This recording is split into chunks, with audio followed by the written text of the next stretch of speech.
안철수 인수위원장이 현 정부의 조직 체계 기반의 새 정부의 조각 인선을 발표하겠다고 이야기했습니다. 폐지 논쟁이 일었던 여성가족부 장관 후보도 발표할 예정인데요. 이 시각 정치권 이슈 장해찬 인수위 청년소통 TF 단장, 장현주 전 더불어민주당 민원법률국 변호사와 함께 짚어보겠습니다. 안녕하십니까? 안녕하세요. 네, 조금 전 들어온 속보 먼저 잠깐 전해드리겠습니다. 윤석열 당선인지 한덕수 총리 후보자 청문 요청안을 오후에 국회에 제출했다라는 소식이 들어왔습니다. 관련된 내용은 잠시 뒤에 또 한번 이야기를 해보도록 하겠습니다. 먼저 인수위 얘기를 해보면 지금 내각을 좀 조직하는 데 있어서 현재 정부 체계를 좀 유지하겠다라고 했습니다. 이유는 어디 있습니까? 일단은 이 정부 조직 같은 경우는 민주당의 동의를 받아야만 할 수 있는 일입니다. 지금 국회 의석을 보게 되면 민주당이 절대 다수를 차지하고 있죠. 이 과정에서 무리하게 민주당이 동의해주지 않을 정부 조직을 우선 밀어붙이다가 국정 운영에 공백이 일어나는 것보다는 일단은 현재 정부 조직 체계에서 일을 시작하면서 또는 개편이 필요한 부서는 어떤 식으로 개편해 나갈지, 또 통폐합이 필요한 부서, 폐지할 부서는 어떤 식으로 폐지하고 그 이후에 대안을 만들어낼지에 대해서 차근차근 정리를 하는 게 필요하다는 생각을 인수위 측에서 했던 것 같고요. 제가 정부 조직 TF에 소속돼 있지는 않습니다만 추경호 이제 기조분과 간사나 안철수 위원장도 그렇고 애초에 윤석열 당선인의 공약이었던 여가부 폐지에 대해서는 변경이 없다고 못을 한 번 더 박았습니다. 다만 지방선거 이전에 정부 조직이나 부처 폐지 등을 민주당이 정치 쟁점화시켜서 정부 부처 조직 개편을 안 하겠다는 것을 화두로 삼게 되면요. 새 정부가 정말 이 중요한 코로나19 시대에 일을 하기보다는 민주당과의 어떤 정치적 대립의 에너지가 소모될 수 있다는 우려도 분명히 나오고 있는 게 사실입니다. 그래서 일단은 일하는 데 초점을 맞추자. 네. 그리고 일을 하면서 차근차근 이 정부 조직 개편에 대해서도 보다 완성된 안을 국민들께 보여드리면 정부 조직에 대한 국민적 찬성 여론도 높아질 것이고 결과적으로 여론이 찬성으로 돌아서게 되면 민주당의 의석이 아무리 많아도 반대하기 부담스러워지는 것이거든요. 그 같은 과정을 내다본 좀 단계적 행보라고 이해해 주시면 좋겠습니다. 예, 단계적 행보다. 하지만 여가부는 결과적으로 없어질 것 같다라는 부분이에요. 근데 민주당 입장에서는 여가부 폐지에 대해서는 어떤 생각을 갖고 계신지도 궁금합니다. 일단 여성가족부 같은 경우에는 여러 논란이 많은 부서임은 분명합니다. 그리고 이제 윤석열 당선인이 강력하게 폐지 공약을 걸었고 지금도 이제 폐지 수순이라고 보았지만 지금 어쨌든 지금 상황에서는 정부 조직안의 이제 개편안을 나중에 하게 되면 결국 여성가족부의 장관을 선임할 수밖에 없는 상황이 되었거든요. 이 부분에 대해서도 좀 아쉬움을 또 토로하시는 국민 여러분들도 분명히 계십니다. 아무래도 이제 지방선거가 얼마 남지 않았다는 것을 고려한 행보인 것 같은데요. 아무래도 정쟁에 휘말려서 좀 선거라든지 아니면 정권 초반에 이슈들이 좀 분산되는 것을 막아보겠다라는 취지이겠지만 사실 정치라는 것이 이런 여소야도 국면에서도 또 야당이 될 민주당을 설득하고 그 안에서 또 소통도 해보고 이렇게 협치의 리더십을 보여주는 것도 우리가 또 윤 당선인에게 기대하는 또 리더십일 텐데요. 그렇게 좀 정면 돌파를 하지 않고 좀 미루는 듯한 모습이 약간 아쉬움이 남긴 합니다. 알겠습니다. 또 하나는 당선인이 이제 후보자 시절 때 좀 젊은 내각에 대한 얘기도 많이 했고요. 또 여성에 대한 인선 얘기도 좀 있었는데 이번 아직 후보자들이 다 나온 건 아닙니다만 면면을 보면 좀 젊은 층이 좀 부족한 거 아니냐라는 얘기가 나옵니다. 인사가 확정되어서 발표되지 않았는데 면면을 네. 어떻게 볼 수 있다는 것인지 제가 참 개인적으로 궁금하고요. 다만 당선인께서 선거 시절에 내내 강조했던 건 청년들의 국정 참여입니다. 지금 인수위에도 20명 가까운 청년들이 실무위원으로 뛰고 있거든요. 역대 어느 정부 인수위와 비교해봐도 가장 많은 청년들이 각 분과의 실무위원으로 참여한 것이라고 제가 단언할 수 있습니다. 마찬가지로 윤석열 정부에서 눈에 도드라지는 장관이나 또는 굉장히 유력한 고위직이 청년이 되느냐 안 되느냐 이런 보여주기식 인사가 중요한 것이 아니라 실제로 각 실무진에 얼마나 많은 청년들이 배치되어서 자신들의 의견을 낼 수 있느냐 그런 권한이 주어지느냐가 저는 더 중요하다고 보여집니다. 지금 일각에서 많은 비판을 받고 있는 민주당의 박지원 공동비대위원장의 경우 갑작스럽게 비대위원장이라는 자리에 올랐지만 오히려 민주당의 청년 당원들이 SNS를 통해서 비판하는 글들을 많이 올리더라고요. 우리에게는 당의 10년 헌신에도 주어지지 않았던 기회가 왜 외부에서 온 사람에게 갑자기 주어지느냐. 그래서 이 깜짝 파격 발탁 인사에 장점도 있지만 이게 자칫하면 그 한 사람만 스타로 만들고 나머지 청년들이 기회를 얻는 것과는 전혀 관련이 없는 일로 될 여지가 상당히 많아요. 그래서 윤석열 당선인도 고심을 하겠지만 전반적으로 폭넓게 정부 부처나 대통령실 운영 과정에서 청년들을 실무진으로 많이 참여시킨다는 게 첫 번째 청년 참여의 컨셉인 것 같고요. 디지털 플랫폼 정부가 되면 단순히 나이가 어려서 장관이 되는 게 아니라 정말 이 세계적인 전문가들과 경쟁할 수 있는 사람인데 나이가 어리다면 그 나이 어린 거는 문제가 안 된다는 관점이지 무조건 30대, 20대를 젊다고 해서 장관으로 세운다? 이거는 국민들의 상식이나 이치에는 맞지 않는 일인 것 같습니다. 네. 장관보다는 실무 차원에서의 참여가 훨씬 더 많을 것이다. 뭐 일단은 그런 관점으로 인수위 내 인사도 진행되고 있는 것 같습니다. 알겠습니다. 관련된 내용을 비대위원장 얘기로 넘어오긴 됐는데 내부에서는 어떻습니까? 일단 박지원 비대위원장에 대해서는 평가가 당연히 갈릴 수 있다고 생각합니다. 그렇지만 분명히 그 박지원 위원장이 굉장히 20대 중반의 젊은 나이이고 여성의 신분으로서 불꽃 추적단 그래서 그 텔레그램의 엠번방을 이제 잡는데 굉장히 많은 공헌을 했던 분이시거든요. 그리고 지난 선거 과정에서도 이재명 후보와 같이 호흡을 맞춰가면서 여러 가지 또 이재명 후보의 지지율을 올리는 데도 많은 역할을 했고요. 그래서 사실 박지원 비대위원장은 그래도 비대위원장으로서 지금도 현재 소임을 잘 해나가고 있기 때문에 지금 논란이 될 것 같지는 않고요.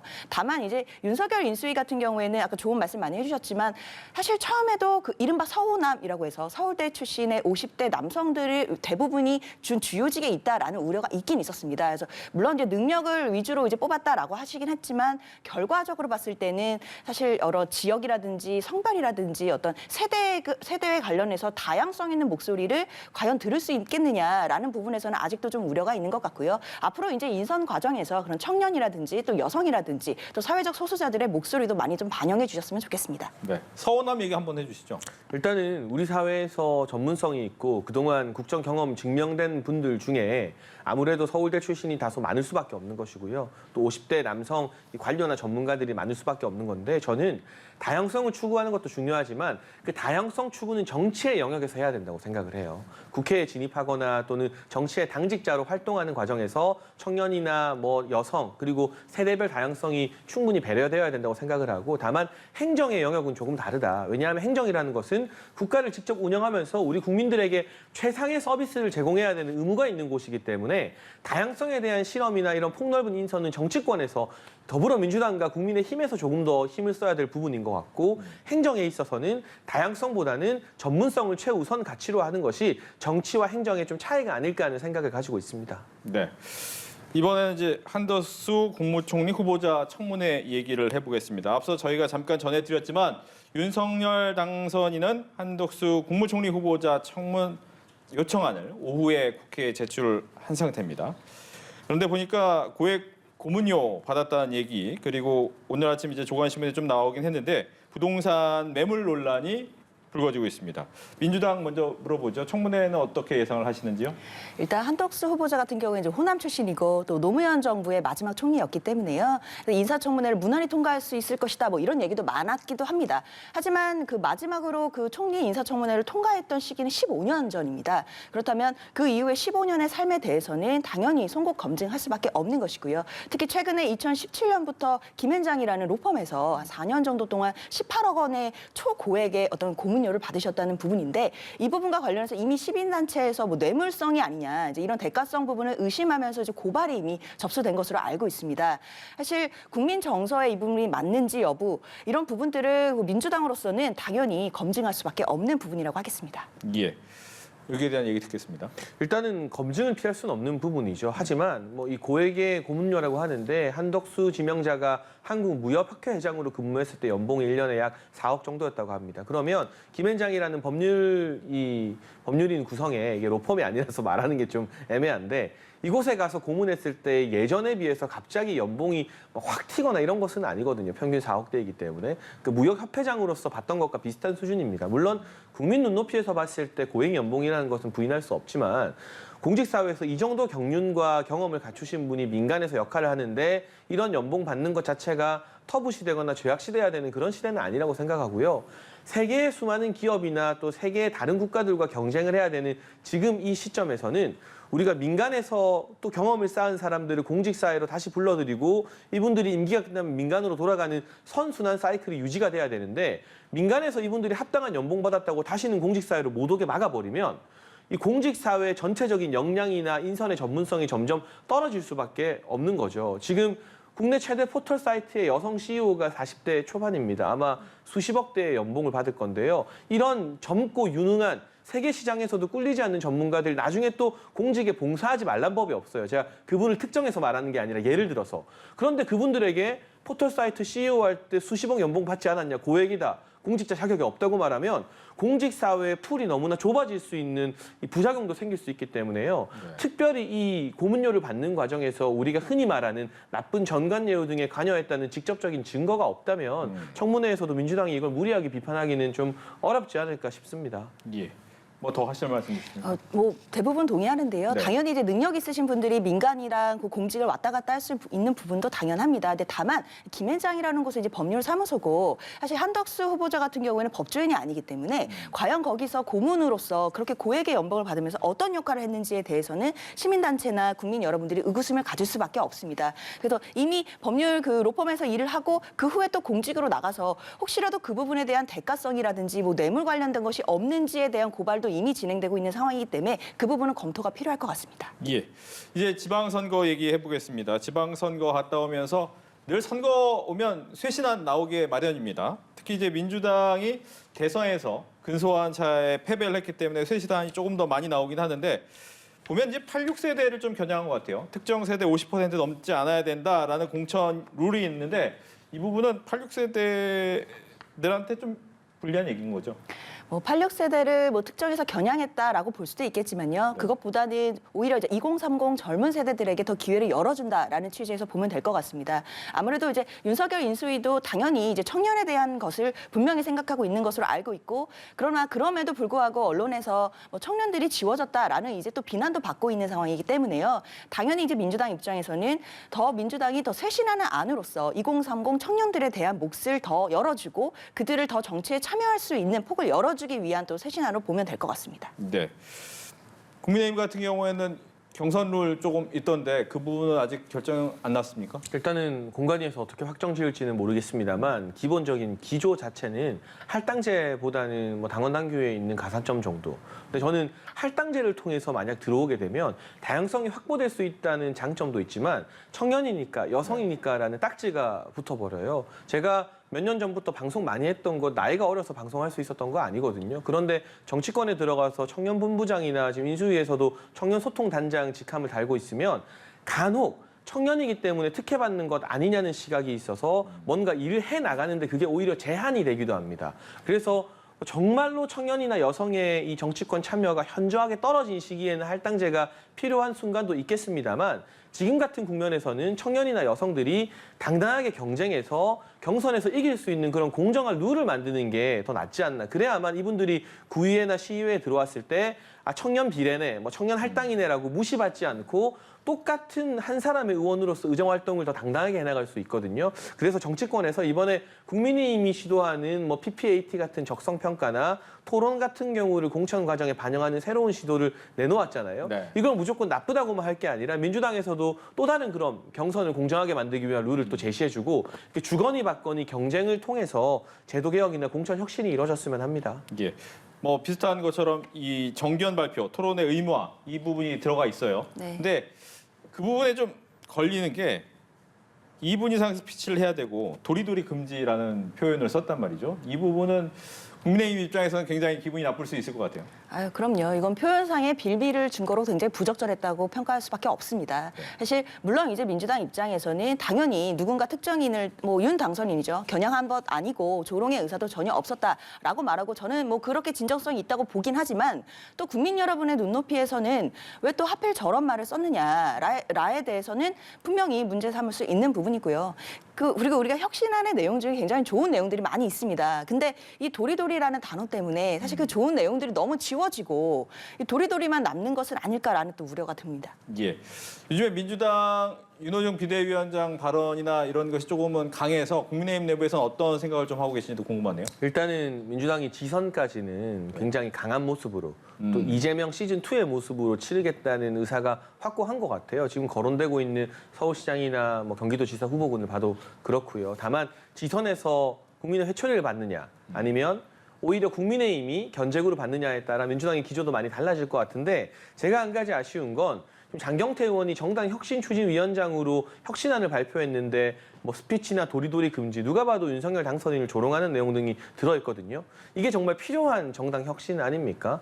이런 이야기, 이런 일탈이 나오면 사실은 윤호중 공동비대위원장이나 당의 어른들이 따끔하게 질책하고 훈계를 해야 됩니다. 그래서 아닌 건 아니라고 말하는 건전한 정당 문화가 있어야 되는데 지금은 누구도 장경태 의원이나 이 혁신 추진위를 꾸짖지 않고 그냥 오히려 더 좋아하는 것 같아요. 이게 과연 정당 혁신입니까? 이런 이 저급한 비판 안 하는 게 사실은 정당 혁신이거든요. 그래서 저는 화가 난다기보다는 이 안을 소식을 어제 저녁에 듣고 좀 가슴이 아팠습니다. 이 청년 정치를 대표하는 분이 이런 수준의 저급한 비판밖에 못하나 민주당에도 사실 뭐 이동학 전 청년 최고위원을 비롯해서 훌륭한 청년 정치인들 많은데 그런 분들이 장경태 이 청년 국회의원을 들이받아야 될 것 같아요. 네. 알겠습니다. 또 하나는 이제 오늘 합당이 있었어요, 민주당. 네. 새로운 물결과의 합당이 있었는데 이 김동연 대표죠. 김동연 대표 같은 경우에는 경기지사 출마하겠다라고 하는데 민주당 내에서 경기지사 출마하고 싶은 분들이 굉장히 많잖아요. 네, 그러다 보니까 당내에서 견제가 굉장히 심하네요. 네, 그렇습니다. 아무래도 이제 경선이 좀 굉장히 치열해질 것 같습니다. 근데 이건 이제 정당 입장에서는 경선 자체가 치열해지는 것은 붕업 현상으로 보기 때문에 굉장히 좋은 현상이라고 봅니다. 일단 국민의힘 같은 경우에도 지금 이제 김은혜 의원이 이제 출전하시면서 굉장히 경기도지사 어떤 경선 과정이 뜨거워질 것으로 예상이 되기 때문에요. 사실 우리 민주당 입장에서도 뭐 김동연 대표라든지 뭐 그 안민석 의원이라든지 이런 좀 거물급 정치인들이 나서서 경선을 붕업시키는 모습들은 또 지방선거에 많은 또 도움이 될 것 같습니다. 예. 국민의힘 같은 경우에는 경기지사의 이제 강용석 변호사 얘기가 나왔었는데 일단 복당은 안 된 거죠. 네, 복당 신청이 불어되었다고 저도 뉴스를 보고 접했습니다. 네. 그렇다면 경기지사를 당의 이름으로 나올 수 없겠네요. 그렇죠. 네.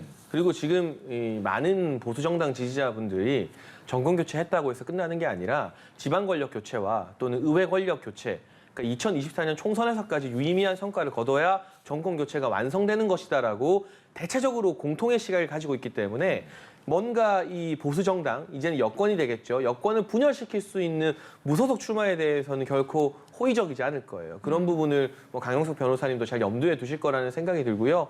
유승민 전 의원과 김은혜 의원, 얼마 전까지 당선인 대변인 신분이었기 때문에 상당한 치열한 경선이 될 것 같은데 제가 다행스럽게 생각하는 것은 유승민 전 의원이나 김은혜 의원이요. 서로를 향해서 네거티브를 심하게 하는 정치인들은 아니에요. 그래서 경선이 치열해져도 이게 제살 깎아먹기가 될 가능성은 상대적으로 낮아 보입니다. 근데 반대로 민주당 상황을 돌아보면 안민석 의원이 김동연 새물결 대표에게 국정농단 부역자라고 했어요.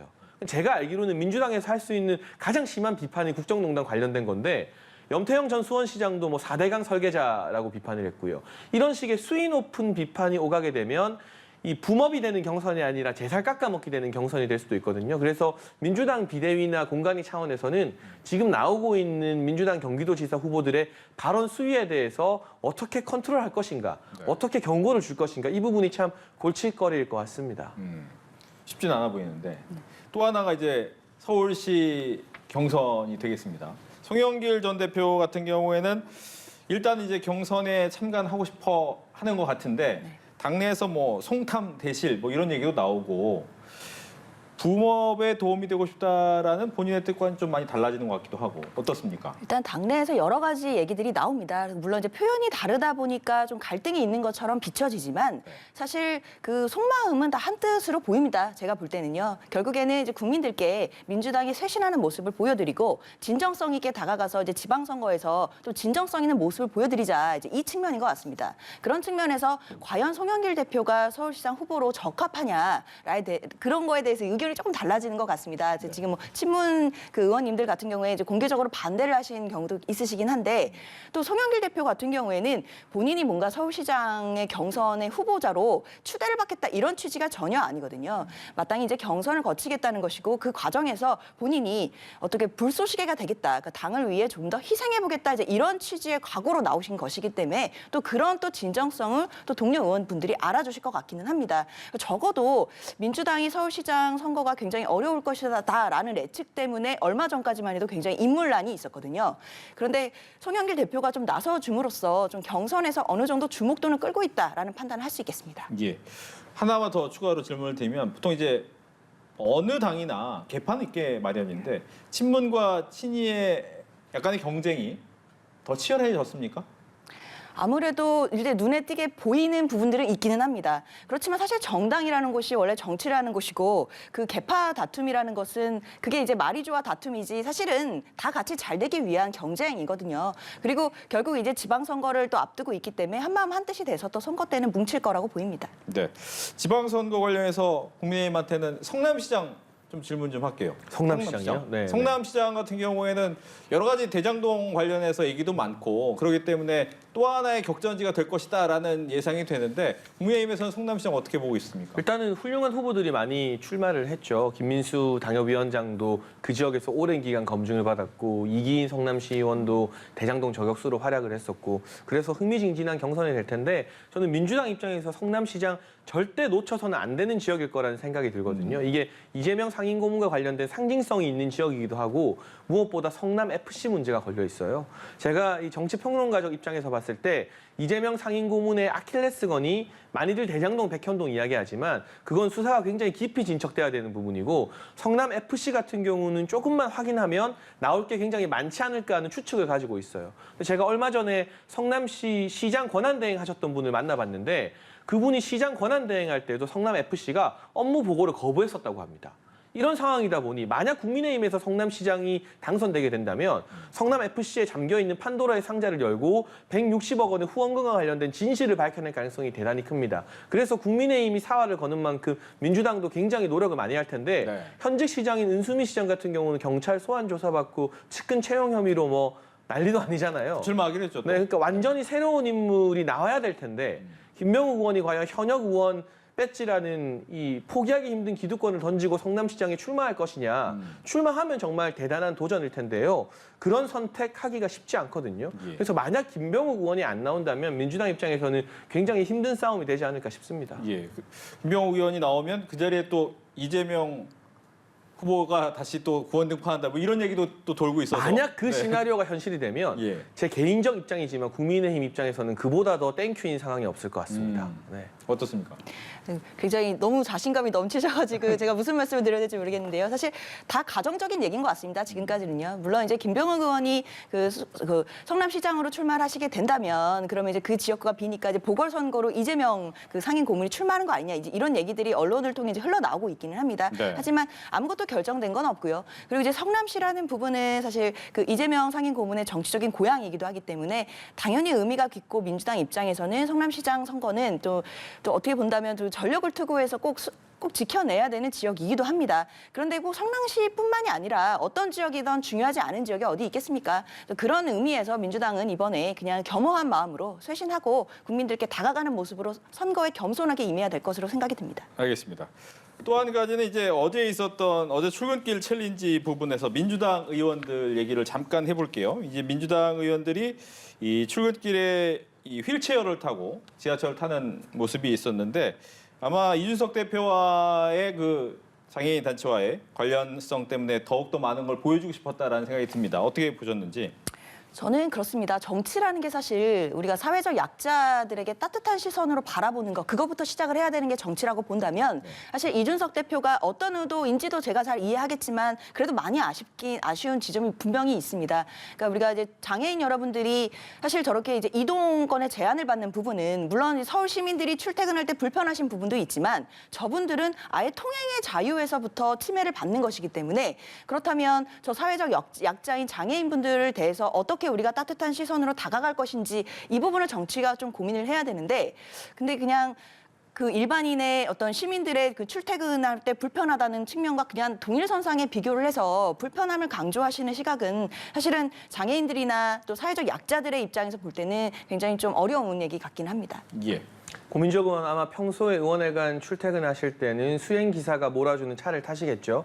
그러니까 지하철에 타는 서울 시민들 다수의 어떤 절박한 마음, 내가 지각하면 부장님한테 얼마나 혼이 날까, 그리고 할머니나 할아버지가 지금 편찮으시다는데 임종을 못 지키진 않을까 하는 절박한 마음에는 공감을 못 하시는 분일 거예요. 그런 차원에서 이준석 대표나 국민의힘 같은 경우는 장애인분들의 시위나 이동권 보장에 대해서 반대하는 것이 아니라 지하철에서 시위를 하더라도 단순히 지하철 탑승 시위 정도가 아니라 출입구에 휠체어 바퀴를 밀어 넣으면서 30분에서 40분 이상 지하철을 고의 지연시키는 이 같은 극단적 방식에 대해서 우려를 하는 것이고, 다수의 이 1,000만 명의 서울 시민들의 어떤 교통권에 대해서도 이런 식으로 방해하면서 시위하게 됐을 때 과연 장애인분들이 얼마만큼 공감대를 살 수 있겠느냐, 다시 한번 생각해보자는 취지로 비판을 한 것이거든요. 결코 시위 자체를 부정하거나 이동권 필요성 자체를 부정한 게 아닙니다. 이걸 정치 쟁점화시키는 민주당의 방식에 상당히 유감을 표하고 싶고요. 그리고 민주당을 향해서는 180석 제발 좀 쓰시라는 말을 하고 싶어요.